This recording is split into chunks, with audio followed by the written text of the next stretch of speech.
पाहू शकतो आपण 360 तीर्थ कुठे एवढं आहे का आपल्याला बघायची हिंमत? बरं ठीक आहे, आपण प्रयत्न जरी केला तरी पोहोचू शकतो का तिथपर्यंत? तर हे सर्व तीर्थ पंढरपूरला गेल्यावर प्राप्त होतात. पाहता देवळाची पाठ तीर्थे घडती 360. नुसती पांडुरंग परमात्म्याच्या मंदिराची पाठभीत पाहिली की 360 तीर्थ घडते. पण यासाठी सायास लागते. इथून पंढरपूरला तर जावं लागेल. पंढरपूरला गेल्यावर पहिला तिथं विधी आहे चंद्रभागेचं स्नान करावं लागेल. त्याच्यानंतरचा विधी आहे नगर प्रदक्षिणा करावं लागेल. आणि नंतरचा विधी आहे मंदिराच्या जवळ यायचं. मंदिरालाचा कळस पाहून प्रदक्षिणा केल्याच्या नंतर मग पाठभीत पाहिली की 360 तीर्थ. पण हे 360 तीर्थ कधी घडतात माहिती आहे का? त्याच्यासाठी वेळ काढून पंढरपूरला जावंच लागेल. वेळ काढून त्या चंद्रभागेमध्ये जे वातावरण आहे त्या वातावरणामध्ये चंद्रभागेचं स्नान करावं लागेल. पायात बूट चप्पल न घालता रामकृष्ण हरी म्हणत म्हणत खांद्यावर पताका घेऊन नगर प्रदक्षिणा करावं लागेल.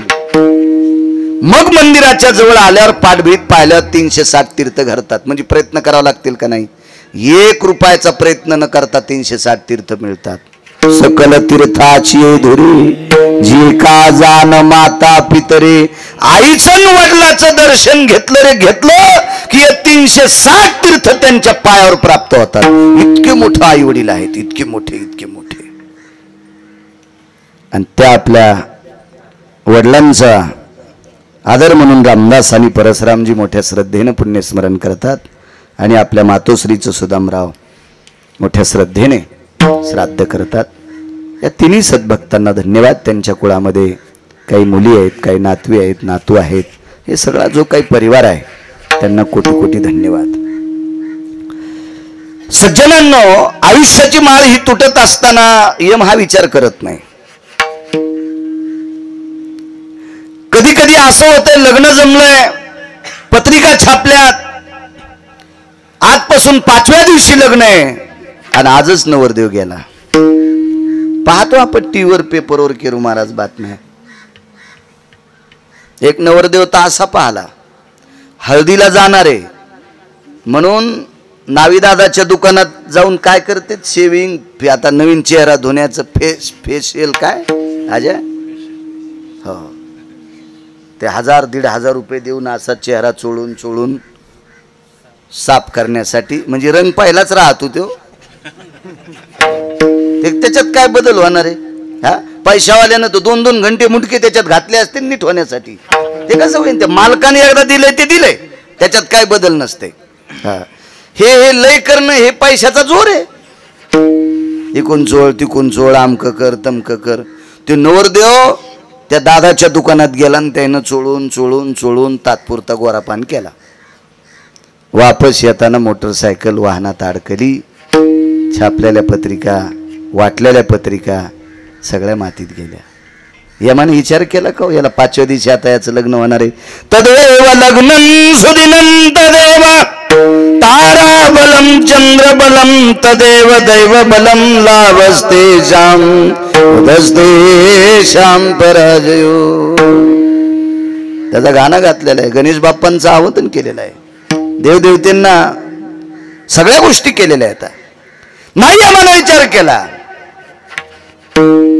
काय वाटलं असेल त्या मुलीला, मी ज्याच्याशी पाणी ग्रहण करणार आहे तो अक्षरशः अंतरपट सुटायच्या आधी 5 दिवसाने गेलाय.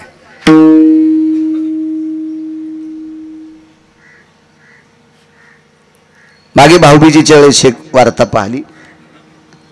बहिणीच्या घरी वळण्यासाठी भाऊ चालला, उसाच्या ट्रॅक्टरमध्ये गुतला, जाग्यावर गेला. यामाने विचार नाही करायला पाहिजे? त्या बहिणीच्याकडे चाललाय. नाही महाराज, नाही त्या यमाशी करुणा.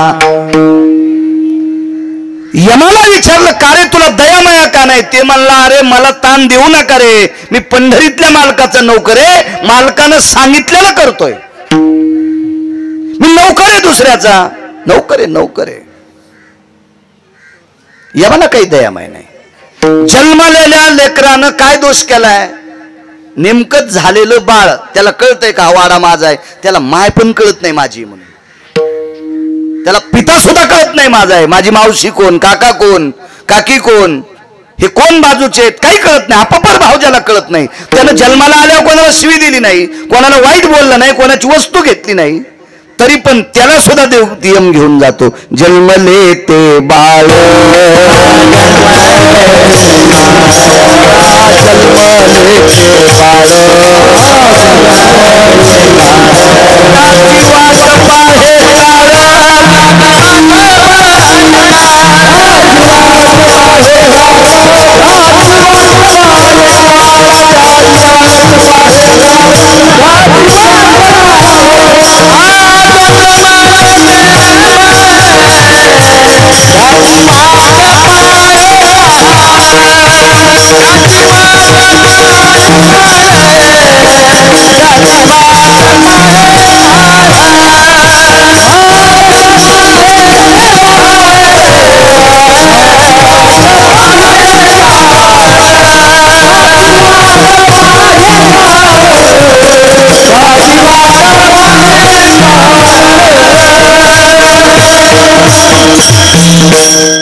नाही विचार करत तो यम. कधी कधी जन्माला आलेलं बाळ जाते, आई वाचते. सज्जनांनो, कधी कधी इतकं पाहायला भेटता माणूस बाळाला जन्म दिल्याबरोबर आई मरते, कोणाला प्यायचं त्यानं, असं कितीतरी पाहतो आपण. कारण तो यमाचा दोष नाही, तो आयुष्याचा दोष आहे. ज्याचे आयुष्य नोहे लेखा, आयुष्य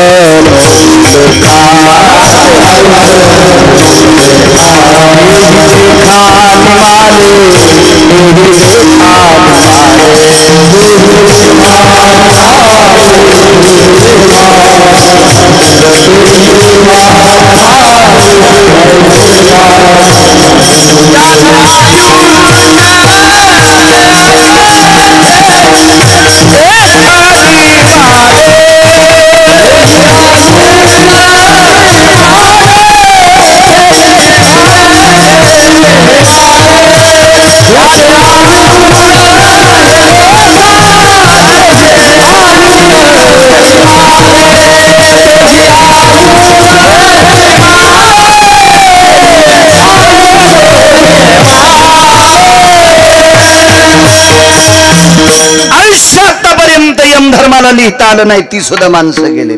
बाग आता लक्षात येईल काही काही लोकांना किती आयुष्य होतं, नाही थांबले ती सुद्धा. का थांबता येत नाही? हे उसनं आणलंय. आणले ते उसने साच देणे तयाचा प्रकार, आणले ते उसने साच देणे तयाचा प्रकार, इतराचा पाडकून नेमिले जाण न चुके ते. पैठणचे मालक सांगतात उष्ण आणलं ना हे द्यावं लागतंय, मोठमोठ्यांना द्यावं लागले. इतराचा पाडकून नेमिले जाण न चुके ते. मोठमोठ्यांना जावं लागते. तुमची आमची काय कथा आहे? आयुष्याची माळ तुटत असते. किती मोठ्या माणसांची. एका व्यक्तीकडे केरू महाराज एक व्यक्ती आली, त्या व्यक्तीचं दर्शन घेतलं. सत्पुरुषाय नमो नमः. आणि शक्यतो पाया चांगल्यांच्या पडलं पाहिजे. आपल्या संप्रदायाचं ब्रीद पंढरीच्या लोका नाही अभिमान, पाया पडे जन एकमेका. म्हणजे केरू महाराज याचा अर्थ असा नाही की भंगिऱ्याच्या पण पाया पडा, डुकरायच्या बी पाया पडा. हो, ते लायकीचे असले पाहिजे. हा, किती डुकरं दाखवायचे तुम्हाला? 4 पायाचे नाही म्हणालो मी, पांढरे शुभ्र कपडे घातलेले सुद्धा डुकरं दिसते. अशा नालायकांच्या पाया पडायचं नाही. एक मन पाहलती मी, पाणी पिणं छान की पाणी चाळून पिलं पाहिजे, आजार होत नसते. आणि महाराज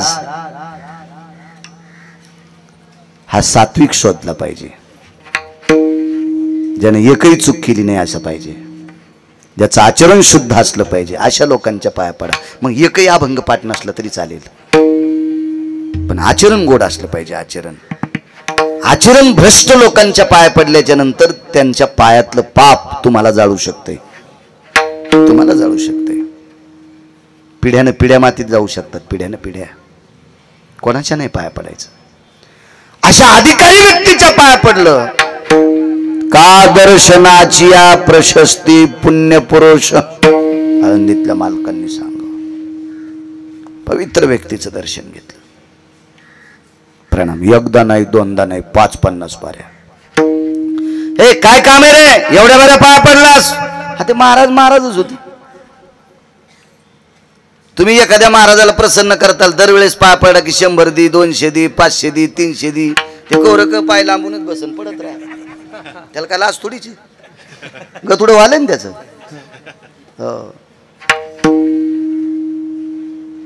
लय तुमचे नख लागले तर बुट घालून बसल.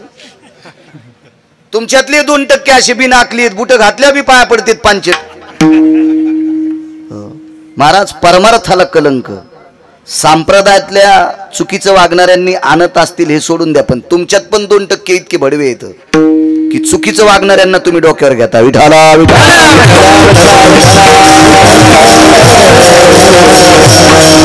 म्हणून या पापाचे वाटेकरी तुम्ही पण आहात. दोघाशी पतन सारिखेची तुम्ही पण आहात. तुम्हाला एक सांगू, गुन्हा करणाऱ्यापेक्षा गुन्हा सहन करणारा अर्धा पापी असतो. उदाहरण सांगतोय, उदाहरण कोणी अंगावर घेऊ नका. 5 जिल्ह्यात 1 नंबरचा गायक आहे पण दारू पितोय. लोक म्हणले त्याच्यासारखा गायक कोण नाही.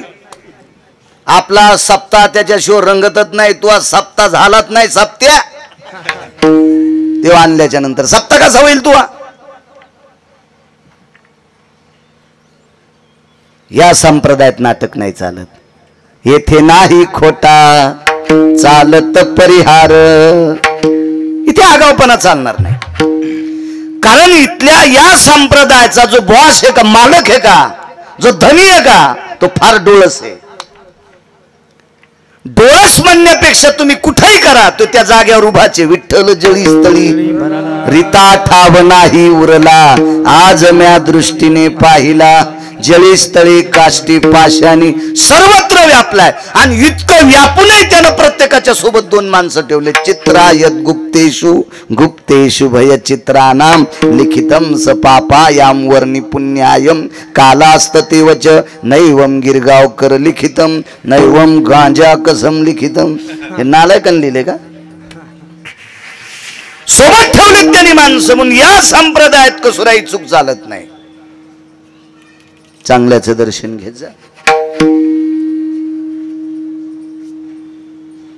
गुरुवर्य माधव महाराज वगैरे म्हणायचे, गळ्यात तुळशीची माळा असावं, नुसतं रामकृष्ण हरी त्यानं म्हणावं, त्याला एक अभंग पाठ नसावं, पण त्यानं एक सूत्र ठेवलं पाहिजे.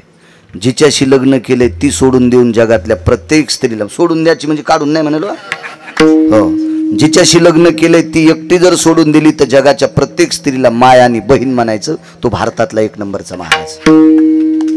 या संप्रदायात आचरणाला फार मोठी, कवरला फार किंमत आहे, कवरला. आणि तुम्हाला एक सांगू का, कवर खराब झालं की कोणती वस्तू खराब होती. घड्याळाच्या काचाची किती किंमत असते? घड्याळ 1 लाखाचं आहे, 5 लाखाचं आहे. सोन्याचं असेल काय, त्याला त्याचे काटे सोन्याचे असतील काय, आपल्याला का पैसे द्यायचे का? पण काच सोन्याचा असतो का? आणि ते काच फुटल्या, मधात पाणी गेल्यावर चुना ठेवायच्या कामीच. आता मी सांगू नये चुन्याच्या बाबतीत, पण त्या घड्याळामध्ये चुना तरी ठेवता येईल का की रुव? कवर खराब झालं की तेव्हा त्याला शील म्हणतात, त्याला कवर म्हणतात. आणि कवर खराब झालं की मोठीनं मोठी वस्तू खराब होत असते. त्याच्यामुळे या संप्रदायातलं कवर शील आहे, चारित्र्य, पावित्र्य, लिनताय, नम्रता आहे. हे अत्यंत गोंडसपणानं सांभाळलं पाहिजे. अशा पवित्र व्यक्तीचं दर्शन घेतलं का रे? अरे ते महाराजच होते ते. कारण ते पालापाचोळ्याच्या नादी लागले नाही ना. पालापाचोळा कळाला ना, याच्यावर आरूढ होते ते महाराज. हे काय रे, इतक्या वेळा दर्शन घेतलंय, काय काम आहे? गुरुदेव मला स्वर्ग पाहिजे. स्वर्ग मागतो कुठला? तुला स्वर्ग भेटत असतो का? होत इथून होत. भाषाच महाराज 5 रागीट लोकांपैकी एक.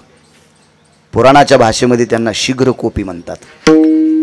शीघ्रकोपी, त्याच्या 5 लोकांपैकी एक शीघ्रकोपी. अधिकारी लोक होते महाराज, यांना देव भेट होता. देव चळ कापायचा पंढरपुरातला मालक. इतका अधिकार होता या लोकांचा, एवढा अधिकार होता. कारण वागतच तशी होती ना. का देव भेट होता? हा, देवालाच मोठेपणी याच्यामुळे भेटले.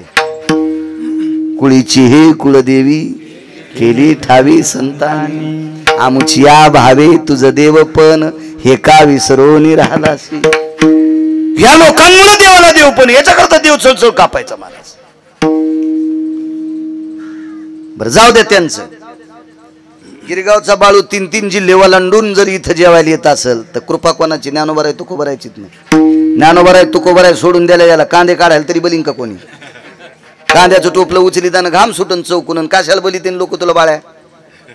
मग ज्ञानोबा आहे तुकोबरायमुळे आपल्याला किंमत आहे. देवाला असेल नवल नाही. आपल्याला 2 टायमाच्या भाकरी त्याच्यामुळेच भेटतात. कोण विचारतो? एखाद्या गावात कीर्तनकार गेला, मृदंगाचार्य गेले, भजनी गेले. खरं तर आपल्याकडे भजने म्हणण्याची पद्धत आहे. आता नवीन पद्धत आली गुणीजन. भजन्या गेला, पकोल्या गेला, महाराज गेला. जाती विचारली माझी तुम्ही? 2दा आलो तुमच्या गावात, नाही विचारली. पकोद्याची विचारते कोणी? भजन्यांची विचारते कोणी? नाही. एकच जात विचारतात, फक्त गळ्यात तुळशीची माळ आहे. कारण वारकरी संप्रदायात कोण्या जातीला चोंबाळलं नाही. हो का उत्तम चांडाळ त्याचे पायी माझे कपाळ, पंढरीचे वारकरी त्यांचे पाय माझे श्री. या संप्रदायात जातील किंमत नाही. या संप्रदायात चांगलं वागण्याला किंमत आहे. विठाला विठाला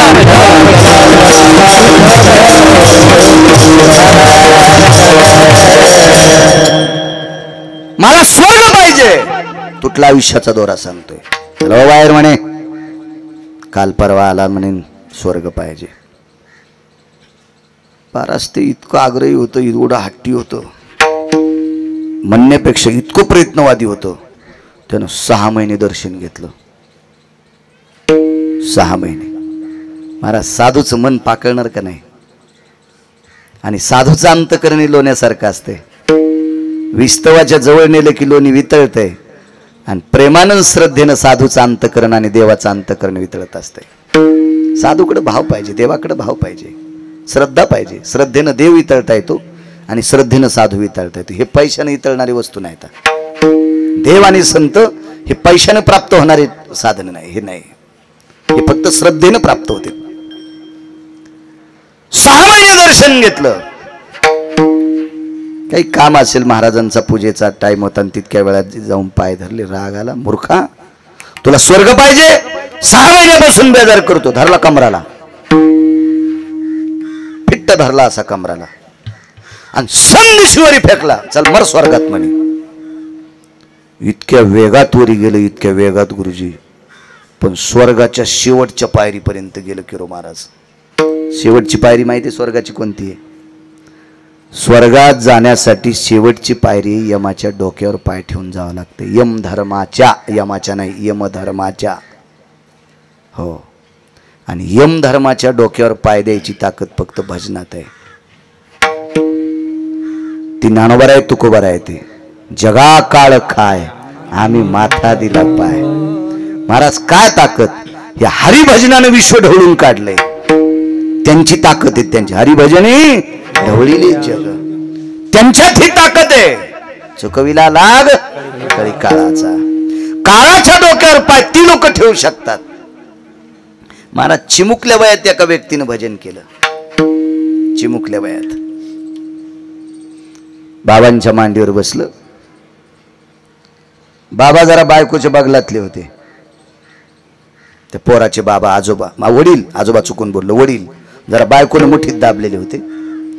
आणि बायकाच्या मुठीत बसलेला नवरा जगात 1 नंबरचा हलकट. तुम्हाला जरी प्रमाणपाठ नसले तरी मी तुम्हाला त्रास देत नाही.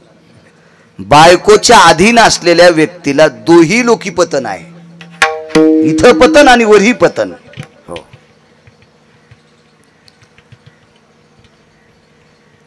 आणि त्या पोराचे वडील बायकोच्या अधीन होते म्हणून नारद भेटायला जात नव्हते. नारदाला पत्र आलतं. हे मला असं मधातली मधात सांगायचं ना दे. कांद्याला पाणी भरता भरता गवत उपटायचं ना, त्याच्यामुळे लांबत नाही. नाही ते इकडे काढायची गरज नव्हती. ते नवऱ्यावर सुटलं. ते काय उतारावून पाणी सुटल्यावर जिकडे वगळ भेटेल तिकडे पळत राहतं, त्याला काय ताण. खिशात लय मोठे पैसे असल्यावर बाजार करायला भीतीच नसते. विठाला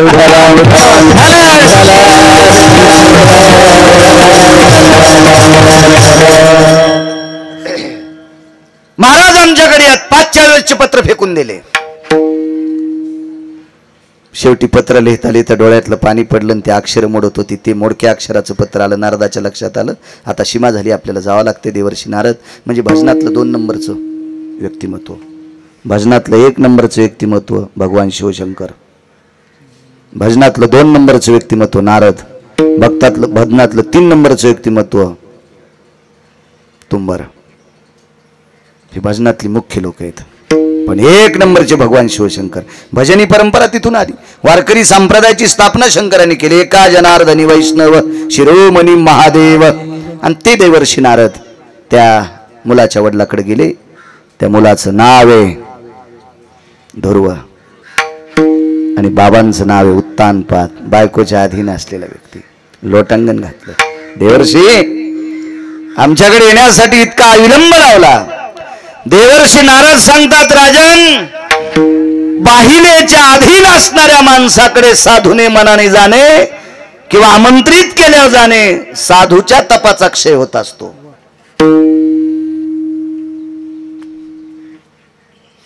राजाच्या लक्षात आला पण चुकतोय. राजा, तुम्ही दिव्य मुलाला मांडीवून ढकलून दिले पत्नीचं ऐकून. काय भजन केलं महाराज त्या मुलानं. नारदांसारखे सद्गुरू सापडले मधु नावाच्या अरण्यात. ध्रुवानी भजन केलं, विश्वाचा बाप जिंकला, राज्य केलं 36,000 वर्ष. नंतर वैकुंठाला निघाले आणि ध्रुवाचं विमान ज्या वेळेला वैकुंठाच्या शेवटच्या पायरीपर्यंत आलं, विमानातून खाली उतरले आणि यमधर्माने पूजा केली. यमधर्माने. अगोदरचं राहिलं बरं, नंतर सांगतो तुटला आयुष्याचा तोरा. स्वर्गाची शेवटची पायरी कोणती याच्यावर सांगतोय. यमधर्माने पूजा केली आणि पूजा आटपल्याच्या नंतर ध्रुवांचं दर्शन घेतलं आणि यमधर्मानाशी मान वाकली. पार्षदांनी सांगितलं, इथं पाय द्या स्वर्गात चला, कारण त्या पायरीवर पाय दिल्याशिवाय स्वर्गात जाताच येत नाही. आणि त्या पायरीवर पाय देण्यासाठी लय धमक लागती. यमाच्या डोक्यावर पाय देणे इतकी साधी गोष्ट आहे. ते का गोबी विकत घ्यायची काय बाजारातून, हा का कांदे विकत घ्यायचे 10-5 पोते. यमधर्माच्या डोक्यावर पाय देणं काय ताकद असेल महाराज. चला, त्याच्याशिवाय स्वर्गात जाता येत नाही. इकडे या साधून फेकल्याबरोबर शेवटच्या पायरीवर आलं. चला खाली. त्यांनी सांगितलं, महाराजांना कोणी पाठवू दे, तुझी लायकी नाही स्वर्गात येण्याची. खाली सरकलं. बरं, खाली सरकवता आकाशाच्या पोकळीला सांगितलं, लक्षात ठेव, याला खाली जर पाठवलं तर माझ्याची गाठ आहे. फेकलं होतं अधिकारी माणसानं. कोणी फेकलं होतं माहिती आहे? जगातला 1 नंबरचा तपस्वी, 1 नंबरचा. त्याच्यासारखी तपश्चर्या कोणाची मोठी नाही. एवढा मोठा महात्मा. त्या महात्म्याचं नाव आहे मुनिश्री विश्वामित्र. 1 नंबरचा. विश्वामित्रासारखं तपश्चर्या कोणीच केली नाही मला, तितकी खतर कोणीच नाही. आणि विश्वामित्र क्षत्रिय होते. विश्वामित्राला महर्षी वशिष्ठ दरदर करायचे. पंढरीतल्या मालकाचे 7व्या अवतारातले गुरुवर्य मर्यादा पुरुषोत्तम प्रभू रामचंद्राचे गुरुवर्य महर्षी वशिष्ठ तर तर तर तर तर तर हालत होते. इतका तरारा होता विश्वामित्रांचा. विश्वामित्र एके दिवशी संध्याकाळीच रागाच्या भरात मत वशिष्ठाला मारण्यासाठी निघाले. हातात परशुच घातला. मारायचंच म्हणे आज संध्याकाळी माथार. पर्णकुटीच्या बाहेर असे बसले 2 जण, एकटे जण कुऱ्हाड घेऊन. अशी परशी कुऱ्हाड होती. आणि महर्षी वशिष्ठ आणि त्यांच्या धर्मपत्नी आश्रमात आहेत. खरं तर झोपायला पाहिजे होतं, पण जागेच होते. गप्पा छप्पा चालू होत्या. विश्वामित्राच्या लक्षात आलं, झोपी गेल्यावर आपण झोपीत मारू, उद्याची टकटकच संपून टाकू. पण काय महात्म्याची पत्नी होती. वशिष्ठांच्या धर्मपत्नीने विचारलं, प्रभू, स्वामी, मालक, प्राणनाथा, काय शब्द येतो गोड. असं जर बायका नवऱ्याला बोलल्या तर 4-4 वर्ष नवरे जास्त जगतील. प्राणनाथा, स्वामी, धनी, मालक. धनी तर एकही बाई म्हणी नव्हती. जिबीला येडिंग झाली का काय झाली काय माहिती. तुळशीला पाणी घालत्यान, महादेवाला बेल वाहत्यान, पांडुरंगाला मंजुळा वाहत्यान आणि नवऱ्याला धनी म्हणत नाहीत. कीर्तनाला दम नाही, भागवताला दम नाही, रामायणाला दम नाही, शिवपुराणाला दम नाही आणि तुम्हाला गुण नाही. काय नाही, महाराज बलीनं खपक्या पाकिट देणं, त्याला श्रीमंत करणं. आपण असेच झाडावरले पाखरं, ह्या झाडावून त्या झाडावर, त्या झाडावून या झाडावर. सोयाबीनवरच्या आळ्या खाय, कशावरल्या आळ्या खाय, आमच्यावरल्या फुलावरल्या आळ्या खाय, हीच आपली अवस्था. प्राणनाथा काय ग, एक विचारू, पृथ्वीवर जेवढे देश आहेत त्या सर्व देशातला तपस्वी कोण? या पृथ्वीवर जेवढे देश आहेत त्या सर्व देशातला तपस्वी कोण? एक सात्विक पत्नी आपल्या सदाचारी पुण्यशील पतीला विचारते. तोंडातून वाक्य काय पडलं? ये या जगातला एक नंबरचा तपस्वी महर्षी विश्वामित्र आहेत. मारायला आलेला साधू महाराज, हातातल्या फरशीचं पाणी झालं, पाणी उजव्या हातावर घेतलं आणि तितक्या रात्री मध्यरात्री संकल्प सोडला, आपण ब्रह्मऋषी होता. आणि महर्षी वशिष्ठांचा आशीर्वाद, महर्षी विश्वामित्रांचा आशीर्वाद, वशिष्ठ ब्रह्मऋषी झाले. ब्रह्मर्षी झाले. आणि वशिष्ठाच्या डोळ्यातलं पाणी हातात घेऊन वशिष्ठांनी आशीर्वाद दिला, आपण राजर्षी होता. विश्वातले राजऋषी कोण आहेत? तर विश्वामित्र, जगातला एक नंबरचा तपस्वी. आणि अशा तपस्व्याने एका माणसाला वरी फेकलं स्वर्गात जाण्यासाठी, पण यम धर्माची पायरीवरी जाऊ देत नव्हते. हल तू मध्ये येण्याच्या लायकीचं नाही. ते तिथून बोंबललं, महाराज मला वरी येऊ देत नाहीत, थांब, दुसरा स्वर्ग तयार करतो. एकाची शाटी पिन्नली, एके सृष्टीवरी सृष्टी केली, दुसरा स्वर्ग आणि दुसरी सृष्टी तयार केली. काय ताकद असेल महाराज या लोकांची, काय अधिकार असेल या लोकांचा, दुसरा स्वर्ग तयार करायची ताकद. पण लक्षात ठेवा, आता आहेत काय लोक, याही लोकांना इथं थांबता आलं नाही. म्हणून मालक, मंगळवेढ्याचे मालक पहिल्या कडव्यात म्हणतात,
किती मोठी लोक असतील सज्जनो, कल्पना करा. आपलं भजन यांच्या कोण्या पासांगाला पुरल? आपण केलेली साधना, आपण केलेले हे परमार्थातले जे बिंब किती किती पुरतील त्यांच्याकरता? किती टोकाची लोक आहेत महाराज, काय अधिकार या लोकांचा? या लोकांना सुद्धा या लोकात थांबता आलं नाही, मृत्यू लोकात त्यांना जावं लागलं, त्यांच्या सुद्धा आयुष्याची माळ तुटली. तुमची आमची तुटेल काय नवलाची गोष्ट आहे. स्वर्गीय गोविंद बापूंची तुटली, स्वर्गीय सौभाग्यवती सुशीला माईंची तुटली. महाराज हा निसर्गाचा नियम आहे, नाही थांबतायत या लोकांमध्ये. या लोकाला मृत्यूलोक म्हणतात. वेळ संपल्याच्या नंतर जावं लागतंय. बरोबर वेळेत कीर्तन सोडेन, 1 मिनिट भर अलीकडे सोडणार नाही, 1 मिनिट भर पुढे जाणार नाही. ताण घेऊ नका, वेळेत सुरू झालंय. किती मोठ्या लोकांना जावं लागतंय. एक जण म्हणे, महाराज माझ्या 22 वर्षापासून आतापर्यंत मी 100 पोते साखर गाळली, म्हणजे 100 पोते साखरेची नुकती केली. साखर जर 100 पोते असेल तर हरभऱ्याची डाळ 50 पोते, दुप्पट लागतील साखर.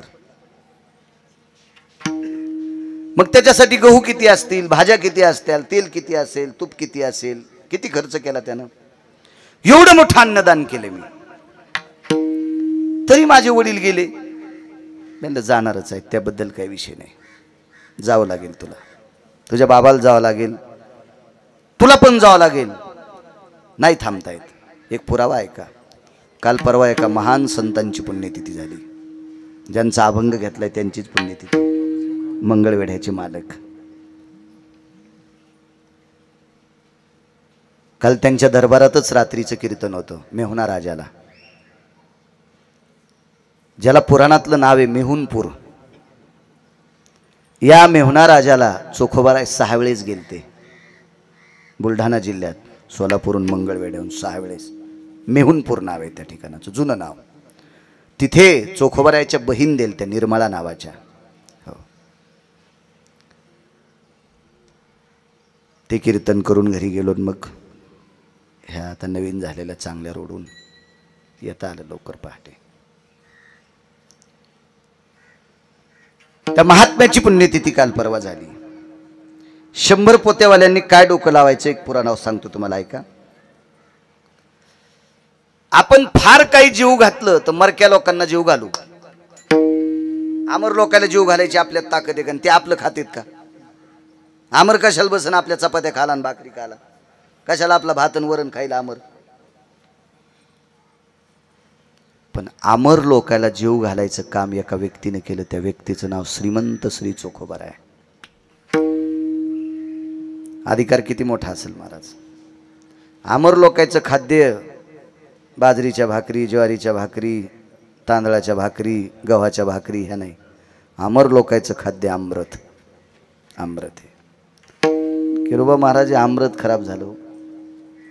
हे अमृत खराब झाल्याच्या नंतर याला शुद्ध करण्यासाठी 124 यज्ञ केले. 124, 123 कोणालाही करता येते. 24वा करण्यासाठी मुलगी लागती. तो यज्ञ मुलीच्या लग्नात होत असतो. काळजी करू नका, जरी मुलगी नसेल तर भाचीचं लग्न करायचं. पर्याय आहेत ना, आहेत त्याच्यासाठी पर्याय आहेत. आपल्या संप्रदायात रस्ते भरपूर आहेत चांगल्या मार्गाने जाण्यासाठी. 124 इंद्राला जयंतीचं लग्न करावं लागलं, तरी पण अमृत शुद्ध झालं नाही.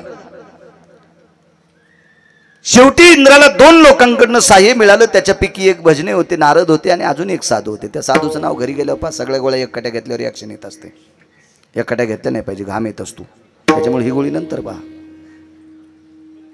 या 2 साधूनं इंद्राला सांगितलं, तुम्ही किती यज्ञ केले तरी अमृत तुमचं शुद्ध होत नाही. बरं, यज्ञाचे मंत्र म्हणण्यासाठी कोण असतील तिथं? तुमच्या माझ्यासारखे का? लटबाई लटन कष्ट सुट तुमच्या माझ्यासारखे? रान्नाच्या काठावानी जाड जिबीवाले नाही. स्वस्ती स्त्रियेचे लोक होते महाराज. ज्या स्वस्ती स्त्रियेच्या लोकांची जीभ रंभा पत्र येऊन जीवा. हा रंभा म्हणजे केळी, केळीच्या पानासारखी पातळ ज्यांची जीभ आहे, अशी पाणिनीची सूक्त म्हणाला. सदे सदा जजयो निर्जलो जज्ञिरे सर्वव्यमिद्यो कृतुंजना भैर्व्याप्ती सर्वा मुष्टी सर्वत्योजये तंदुलाभय स्थितार जवायो जवाग्रो तिळाग्रो यत अक्षत सर्वस्थितायाहम रक्तचंदनो सर्वास्थितो गंगोदक भवाः ये त्वारजितो धवला सर्वा निर्भोजायम तुलसी मंजिरिया यस्सर्वास्थितो रक्तपुष्पांबवस्थितो पिंडाभजायो यच्चंदने सर्वस्थितो स्नानतर्पहोइत्या दर्भासने भयस्थिता यत्पुण्यकालाय. या 10व्याच्या दिवशी मंत्र म्हणत असते. ते 10व्याला वर्ष श्राद्धाला पुण्यतिथीला असे मंत्र म्हणत असते. मी आता म्हणत नाही, 27 वर्षापूर्वी डाटा झालतं मेमरी कार्डात. हे डिलीट होत नाही ना, मोबाईल चांगला आहे ना. तुमच्या मोबाईल मधलं काही डिलीट होतं, जे जाऊन ते जाऊ जातं. आपला ओरिजिनल मोबाईल, याच्यामध्ये घाण येत नाही आणि याच्यातलं चांगलं कोणाला जात नाही. हे तुमच्याकडे पैसे आहेत त्याच्यामुळे तुम्ही, माझ्याकडे बी कमी नाहीत. मी सोन्याची माळ घालीन मोबाईलची, पण आता म्हातारपणी कशाला गाऊन घालू? आता लोक लुगडं घातलं ना, आता कशाला गाऊन घालायचं म्हातारपणी, जाऊ दे. अशी पाणिनीची सूक्त म्हणणारी स्वस्ती स्त्रियेचे लोक होते. आळंदीतल्या मालकांनी वर्णन केलं स्वस्ती स्त्रियेच्या लोकांचं. काय काय वैभव. 124 यज्ञ केले, अमृतातली दुर्गंधी गेलीच नाही.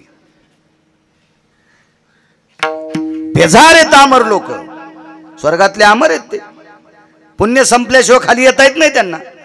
खातील काय?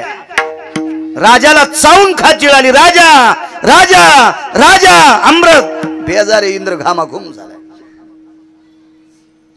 एका व्यक्तीने सांगितलं, इंद्रा, अमृत शुद्ध करण्याची ताकद एका व्यक्तीकडे, ती व्यक्ती मृत्यूलोकात आहे. मृत्यूलोकामध्ये जंबूदीप नावाचं एक दीप आहे. त्या दीपामध्ये पंढरपूर नावाचं गाव आहे. पंढरपूर गावाच्या बाजूला मंगळवेढा नावाचं गाव आहे चंद्रभागेच्या तीरावर. आणि या मंगळवेढ्यामध्ये संत चोखोबा नावाचे संत राहतात, ज्यांचं मन चोख आहे, ज्यांचं अंतकरण चोखडं आहे, ज्यांची वृत्ती चोखडी आहे, ज्यांचं जीवन चोखडं आहे, ज्या चोखोबाचं दर्शन घेतल्याशिवाय पंढरपुरातल्या मालकाचं दर्शन पावत नाही, अशा चोख संतांकडे तुम्ही जा आणि तुमचं अमृत शुद्ध होईल. खाली उतरले इंद्र. मोठ्याल्या माणसांना जरा साध्या माणसाकडे जायची वेळ आली की जरा लाज वाटते.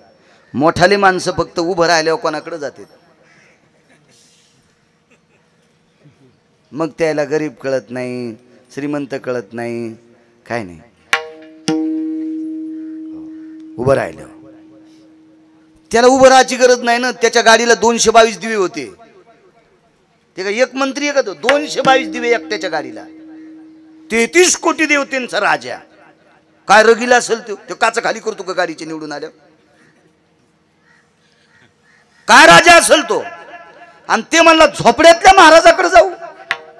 बरं झोपडं तरी कसं होतं? वरून कातडं टाकलेलं. कोण पाचड दिली उसाची? कोण लाकडं दिले चोखोबा राहायला? मेलेल्या जनावराचं चांबडवरी टाकलेलं. आणि अशा महाराजाकडे गेले अमृत शुद्ध होत असते. महाराज मोठ्या गाडीत आलाय का पाय पाय आलाय हे बघण्यापेक्षा त्याचं आचरण बघायचं असते. मोठ्या गाडीत तर चोर फिरत आहेत, काय विषय त्याला? ते काही गोड असते तास थोडंच असते, काय नसते. कोणाला मोठ्याला गाड्या येतात. आचरणाला किंमत आहे. झोपड्यात राहतो त्याबद्दल काय नाही. गेले तिथं प्रणाम केला. केला नाही प्रणाम, मी सांगतोय. लिंबाच्या झाडावर बसला, अमृत शुद्ध झालं, निघून गेला. महाराज तुम्ही आम्ही पंक्ती करून मरक्या लोकांना जीव घालू इथपर्यंत ठीक आहे. आज पंगत असेल, कार्यक्रम झाल्यावर लोक जेवतील महाराज, पण प्रसाद सुद्धा हो. आता एकादशी असल्यामुळे आमचं अगोदरच बोलणं झालं. महाराज एकादशीचं श्राद्ध आहे आणि फराळाचं करावं लागेल. आता तेही वारकरी आहेत, त्यांना काय सांगायची गरज आहे. ते म्हणले काय हरकत नाही, तशी व्यवस्था करू आम्ही. पण फराळ जरी असेल तर कोणाला आहे? मरक्यालाच नाही. या दोन्हीच्या पुण्यस्मरणाचा आज फराळ करून आपण वाचणार आहेत का? आपलं एके दिवशी बटन दाबणारच आहे. म्हणजे या दोन्ही यजमानांना रामदासजी परसरामजी असतील आणि सुदामराव असतील, यांनी आजच्या या हरिदिनीच्या दिवशी पुण्यस्मरणाच्या निमित्तानं एकादशीचा फलाहार जरी आपल्याला केला असेल तर ज्यांच्या निमित्तानं केलाय ते तर गेलेतच, पण जे खाणार आहेत गिरगावचा बाळ्या पण जाणार. आपण थांबू शकतो का? नाही. म्हणजे आपण मरकी माणसं आहेत. मरक्यांना मरके जीव घालतील याबद्दल नुमत नाही, पण आमरांना जीव घातले महाराज. आमरांना जे मरत नाहीत त्यांना जेवायची व्यवस्था केली चोखोबारायनं. अमर लोकांना, स्वर्गातले अमर लोक आहेत, त्यांना जर जीव कोणी घातला असेल तर या महाराष्ट्राच्या मातीमध्ये, या पवित्र भारत देशातल्या वारकरी संप्रदायातल्या एका पवित्र साधूने चोखोबाराय. काय ताकद चोखोबारायांची! अहो चोखोबारायांनी एवढं भजन केलं, एवढं भजन केलं, एवढं भजन केलं.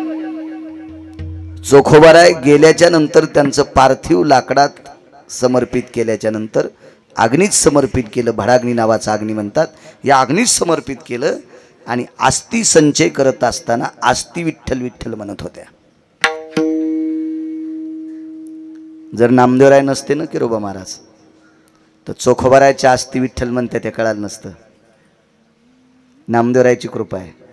आज आपण ऐकतोय आपण. ज्ञानोबारायांच्या समाधीला कान लावल्यावर रामकृष्ण हरी आवाज येतो, पण कान कोणाची लागतील? तुमचे आमचे कान. आपण समाधी जीव जरी सोडला तर आपल्या कानातून रामकृष्ण हरी ऐकू येईल का? कारण आपल्या कानात काय काय करत आहे हे यमाला पण माहित नाही. हो, मोबाईल मधलं काय काय ऐकले आपण यम सुद्धा असा हाय हाय करीत असेल, यमाला सुद्धा कळणार नाही काय गर्दा भरलाय आपल्या कानात. आणि इतकं गढूळ ज्या कानात भरले त्याला समाधीतून आवाज येत असतो का महाराज? त्याच्यासाठी हैबत बाबा व्हावं लागेल, हैबत बाबा व्हावं लागेल, त्यावेळेला त्या समाधीतून आवाज येईल. चोखोबारायचं ज्या वेळेला अंत्यविधी झाला, 450 मिस्त्री एका रांगेनं फुकून दिल. ते इतक्या लोकांतल्या अस्थी चोखोबारायच्यात निवडून आणल्या. विटेवरच्या मालकानं विचारलं, नामा अस्थी? हो म्हणले. नामदेवे अस्थी आणल्या पारखोनी, घेत चक्र पाणी पितांबरे. पारखून आणल्या म्हणजे ओळखून आणल्या, ओळखून आणल्या म्हणजे चोखोबारायच्या आहेत ह्यात निश्चित करून आणल्या. कशा आणल्या तर विठ्ठल विठ्ठल म्हणत होत्या. महाराज ते कान नामदेवरायचे होते, नामदेवरायलाच कळत होतं ह्या असती विठ्ठल म्हणतात. बाकी तुमच्या माझ्यासारख्या भंगिऱ्यानं कानाला लावल्यावर असती कशा? कारण ती चोखोबारायचं शरीर आहे. कोणाच्या कानात कसं विठ्ठल म्हणे? नालायकांच्या. नामदेवराय महाराज गेल्याच्या नंतर असती विठ्ठल म्हणतात. काय ताकद महाराज! झालेला मुलगा किती अधिकारी, झाल्या झाल्या विठ्ठल म्हणत होता, झाल्या झाल्या विठ्ठल म्हणत होता. उपजताची कर्म मेळा आणि वाचे विठ्ठल सावळा. झाल्या झाल्या विठ्ठल विठ्ठल म्हणायचं. म्हणतात का आपण झाल्या झाल्या तर ओरडतच आलो बोंबलत बाहेर, आरडत ओरडत आलो. आपण बोंबलत आलो तर झाल्यावर घरचे हसू लागले. झाला मुलगा, झाला मुलगा, झाला मुलगा, झाला मुलगा, झाली मुलगी, झाली मुलगी, घरचे हसू लागले. आणि आपण तर बोंबलतच आलो. झाल्या झाल्या विठ्ठल. काय मुलगा असेल, काय पत्नी असेल चोखोबारायची, काय पत्नी असेल. महाराज ज्या बाईच्या साड्या धुण्यासाठी 27 दिवस पंढरपुरातला मालक बाई होती. 15 लाख रुपये दिले तरी तुमच्या तालुक्यातला महिनाभर कोणी लुगडे नेसणार नाही. कसा नेसल? नाही नेसणार, नाही नेसणार. पण जगाचा पाप 27 दिवस लुगडे नेसला. ती बाई किती अधिकारी असेल, बाईचा सासरा किती अधिकारी असेल माहिती आहे? एक जण मंदिरात गेलं देवीच्या पाया पडायला, देवीच्या पुजाऱ्यानं त्याला पेढा दिला, पेढा दिला, पेढा. तो माणूस इतका खुश झाला, मला देवीच्या पायावरचा पेढा भेटला, मला देवीच्या पायावरला पेढा भेटला, देवीच्या पायावरला पेढा भेटला. खुश झाला. आम्ही एका मंदिरात गेलो केरो महाराज. त्या मंदिरात गेल्याबरोबर अशा पेट्या ठेवलेल्या होत्या. मला माहित होतं पेटीत टाकल्यावर आपल्याला कोण नाही विचारित.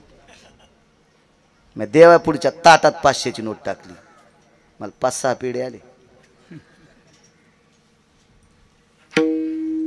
आमच्या सोबतचा म्हणला मी 1100 टाकले पण मला कोण नाही दिले. म्हणलं तो पेटीत टाकलेस ना रे, तुला कसे भेटते? त्या ताटात टाकायला पाहिजे मग भेटत असतील पेढे. बुवा इतके पेढे.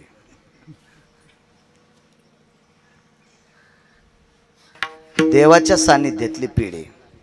ज्याला दिलेत तो काही इतका अधिकारी नाही, ज्यानं दिलेत तो पण एवढा अधिकारी नाही. आपण इतका आनंद वाटतो आपल्याला, इतका आनंद वाटतो. एकदा मी पंढरीला गेलो, एकदा गेलो म्हणजे दरवर्षी वारीला जातोच पायी पायी. असाही महिन्याच्या वारीला जातोच.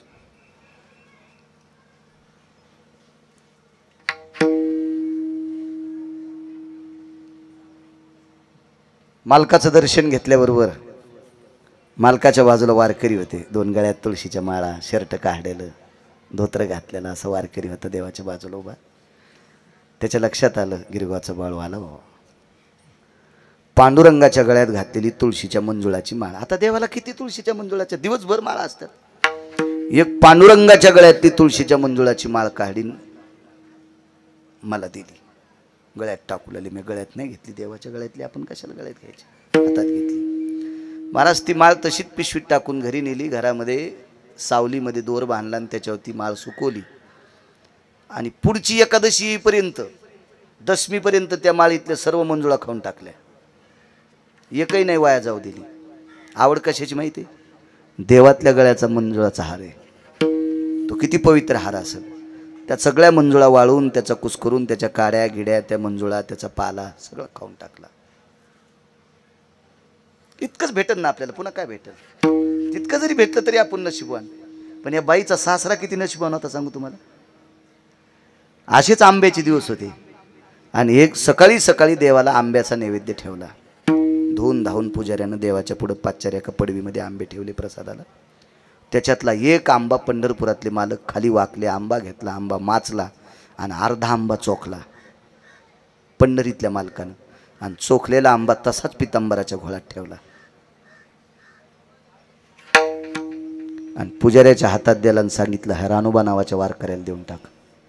रानोबा वारकरी म्हणजे सोयराबाईचे सासरे, चोखोबारायचे वडील. आंबा देऊन टाका.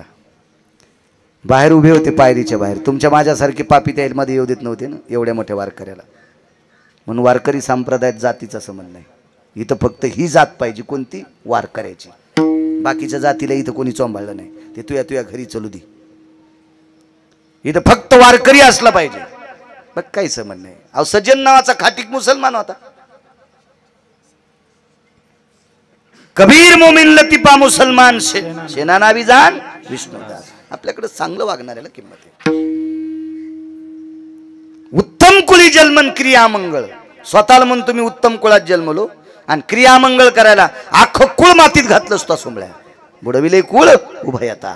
इथे चांगलं वागण्याला किंमत आहे. तो आंबा दिला. पुजाऱ्यानं सांगितलं, रानोबा जी माय बाप. जी शब्द येत होता हो, जी शब्द. जी माय बाप. बाप हा शब्द जर महाराष्ट्रात भारत देशात सर्वात अगोदर देवाला पदवी कोणी दिली असेल तर चोखोबाराने दिली. जयासाठी तप धावा तो हा उघडाची पाहावा. जयासाठी यज्ञ तप तो हा रे मदनाचा बाप. अगोदर शब्द बाप हा शब्द अत्यंत. मग नंतर बऱ्यापैकी शब्द आले बाप, बऱ्यापैकी संतांच्या. पण पहिला शब्द चोखोबारायचा. मी सांगतो म्हणून ऐकायचं नाही. गुरुवरे वक्ते बाबा म्हणायचे, गुरुवरे माधव महाराज मगर म्हणायचे, गुरुवरे ज्ञानसूर्य रंगनाथ गुरुजी परभणीकर म्हणायचे. कारण वाक्य कधी बी भंगिऱ्यांचं सांगायचं नाही. चांगल्याच्या सानिध्यात राहिलं पाहिजे. चांगल्याच्या, आपण जर कुत्रा असलो तरी चांगल्याच्या सानिध्यात राहायचं. देशोदेशी धाक जयाच्या उत्तरी. देशोदेशी धाक जयाच्या उत्तरी. जयाचे पुतरी परी भले.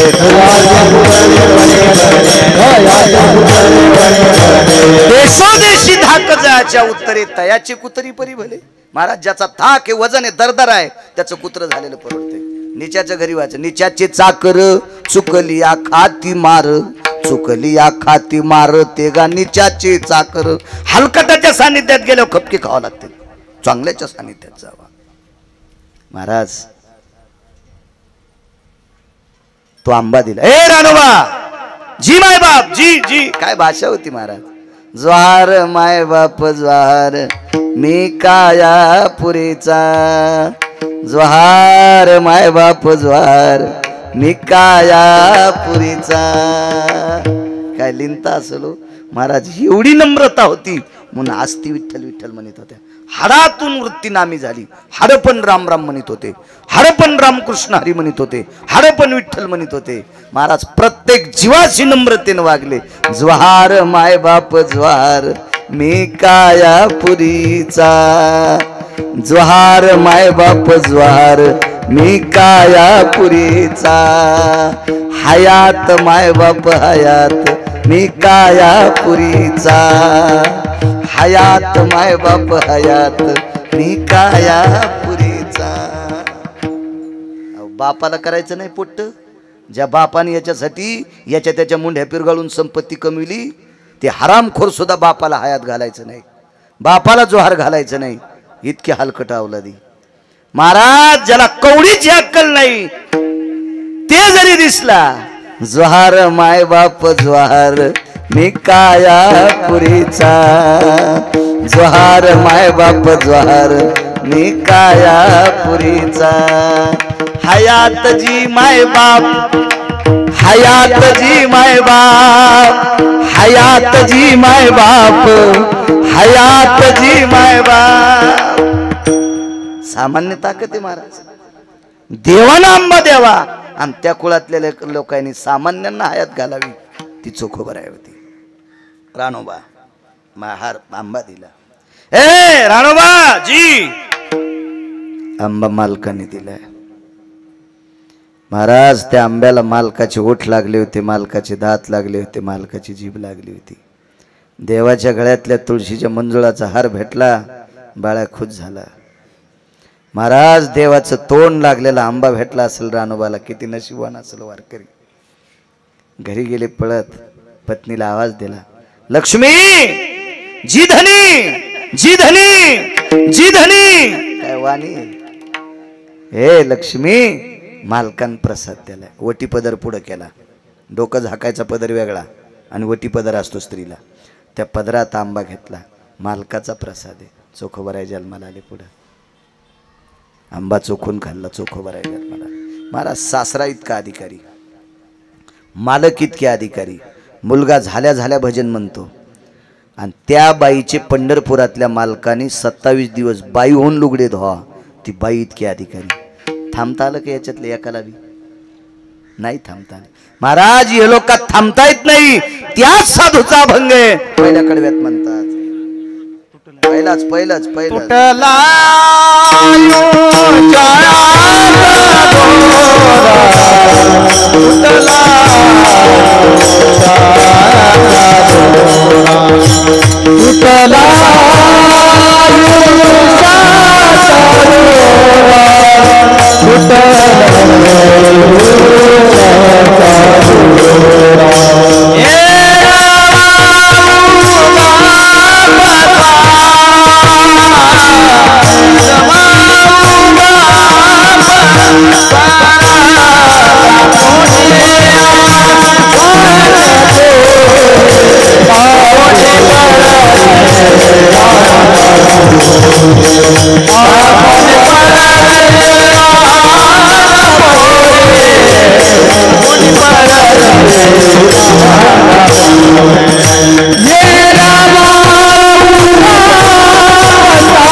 स्वर्ग खंडे या टाहकरी गावातील काळ्या मातीची नाळ असलेले हे दोन कुटुंब, गोविंद बापू एखांडे विश्वाच्या मालकाच्या सानिध्यात विलीन झाले. आणि या एखंडे कुटुंबातल्याच स्वर्गीय सौभाग्यवती सुशीला संपत एखंडे या मागच्या वर्षी यांचं प्रथम पुण्यस्मरण आहे. ह्या सुद्धा दक्षिणेच्या मालकाच्या सानिध्यात विलीन झाल्या. मोठ्या श्रद्धेने गोविंद बापूंचं आणि स्वर्गीय सौभाग्यवती सुशीलाबाईंचं मोठ्या श्रद्धेने या कुटुंबातल्या लोकांनी श्राद्ध केलं. त्या कुटुंबातल्या लोकांना धन्यवाद. पितृगयेच्या ठिकाणी गोविंद बापूंनी रामदासजी असतील, परसरामजी असतील यांना गोड असा पितृगयेतनं आशीर्वाद द्यावा आणि स्वर्गीय सौभाग्यवती सुशीलाबाईंनी मातृगयेतनं सुदामजी हे त्यांचे सुपुत्र त्यांना मातृगयेतनं आशीर्वाद द्यावा. कारण या पवित्र देशातला पुरुष हा पितृगयेला जात असतो आणि या पवित्र देशातली माऊली मातृगयेला जात असते. 360 तीर्थापैकी सरस्वती नावाचं तीर्थ, या तीर्थावर भगवान परशुरामाने आपल्या आईचं श्राद्ध केलं, याच्याकरता त्याला मातृगया म्हणतात. अशा मातृगयेच्या ठिकाणी गोड साधिष्ठान सुशीलाबाईंना मिळो. पितृगयेच्या ठिकाणी गोविंद बापूंना आता त्यांना 5 वर्ष झालीत. कारण 1 वर्षापर्यंत एक पुण्यस्मरण होईपर्यंत अधिष्ठानाची एक व्यक्तीची पोकळी असते, त्याच्यानंतर ते वेगळ्या तत्वात विलीन होत असतात. पण त्या पितृदेवांच्या आशीर्वादाने या दोन्ही कुटुंबाला गोड अशा प्रकारची झालर मिळो, त्या झालरीची लहर मिळो, वायू मिळो आणि ते ज्या क्षेत्रात काम करत असतील त्या क्षेत्रात त्या कुटुंबातल्या लोकांना पितृच्या आशीर्वादांनी गोड अशा प्रकारची गरुडाची भरारी मिळो. तुका म्हणे पितृ आशीर्वाद देती कल्याण विच्छिती तया कुळा गुरुवरी वक्ते महाराज माबा बनायचे. त्या अनुषंगाने पितृदेवांचा आशीर्वाद हा सर्वात मोठा आशीर्वाद असतो. सज्जनो, ज्या क्षेत्रात तुम्हाला मोठं व्हायचं असेल त्या क्षेत्रात देवाच्या, संतांच्या, प्रांताच्या, यतियोगी तप्यांच्या आशीर्वादापेक्षा सर्वश्रेष्ठ आशीर्वाद कोणाचे असतील तर ते पितृदेवांचे असतात. ज्यांना पितृदेवाचा आशीर्वाद आहे ती माणसं मागे सरत नसतात. सर्वात मोठी शक्ती पितृदेवांची. असं मोठ्या श्रद्धेनं गोविंद बापूंचा आशीर्वाद त्या कुटुंबावर आणि सुशीलाताईंचा आशीर्वाद त्या कुटुंबावर. त्या सौभाग्यवती आहेत. मालकाच्या अगोदर जाणाऱ्या स्त्रीला 14 मान तिच्या सोबत जात असतात. धर्मशास्त्राचा दंडक आहे, नियम आहे.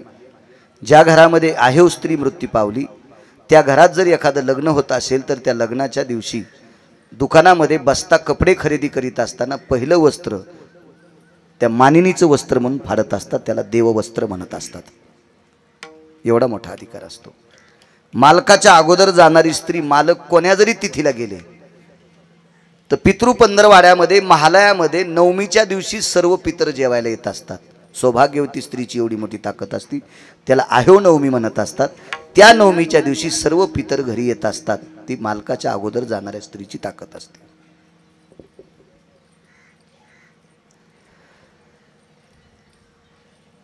अशी एक पुण्यपावन सुशीला माऊली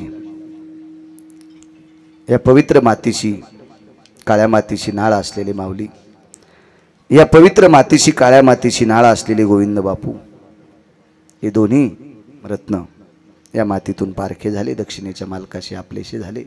ही लोकातली यात्रा सोडली. ते आता चित्राच्या व्यतिरिक्त तुम्हाला कुटुंबातल्या लोकांना बघायला भेटत नाहीत. पण उदात्त अंतकरणाने एका पुत्राने आपल्या आईसाठी, 2 पुत्रांनी आपल्या बाबांसाठी आपण काय करू शकतो? ज्ञानोबराय तुकोबरायच्या नामाचा गजर करून 4 पात्र त्यांच्या नावाने दारात जगदंबेच्या दरबारात उठावी असा अनुसंग करून वारकरी संप्रदायाच्या दंडकानुसार हे पुण्यस्मरण तुम्ही केलं, याबद्दल तुम्हाला कोटी कोटी धन्यवाद. तारखेच्या संदर्भात आदरणीय किरू महाराज संपर्क करत होते. मोठ्या श्रद्धेनं हजर सुद्धा, त्यांना सुद्धा प्रणाम. माझ्या ज्ञानोबराय तुकोबरायच्या नामाची साधक आहे ती मंडळी, या सर्व साधक मंडळींना प्रणाम करतो. मृदंगाचार्य आदी करून मस्तक माझा पायावरी या वारकरी संतांच्या एक आदरांजली समर्पित करू. तुमच्याकडे जी फुलं दिलीत ते फुलं असे अर्धे करायचे आणि एक इकडं फेकायचं आणि एक इकडं फेकायचं. कारण पुण्यस्मरण 2 आहेत.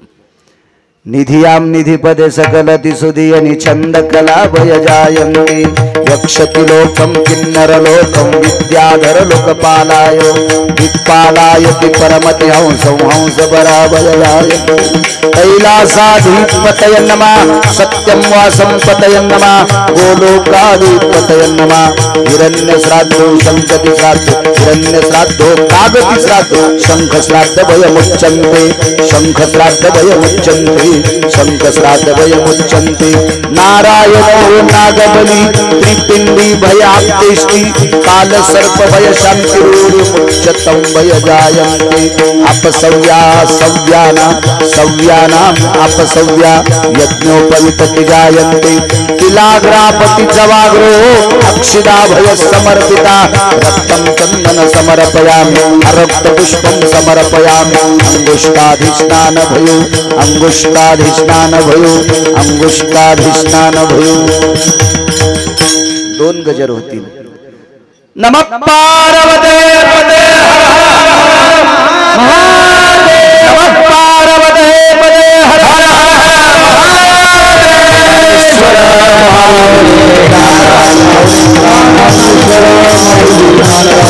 माऊली ज्ञानेश्वर माऊली